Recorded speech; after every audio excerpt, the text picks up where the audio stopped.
বঙ্গোপসাগরে অবৈধভাবে মাছ ধরার সময় ৩টি আর্টিসানাল ট্রলিং বোট সহ ৩৭ জন জেলেকে আটক করেছে কোস্টগার্ড।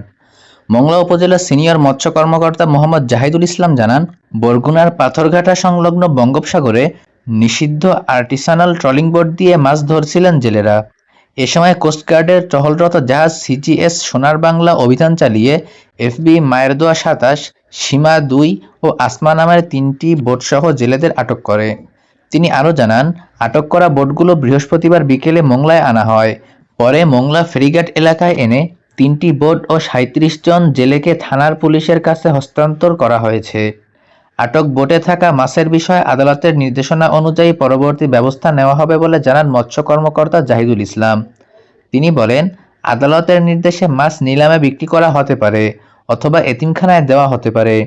মোংলা থানার ভারপ্রাপ্ত কর্মকর্তা মানিকচন্দ্র গাইন বলেন, এ ঘটনায় আইনানুগ ব্যবস্থা নেওয়ার প্রক্রিয়া চলছে।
Desk report, Mongla post.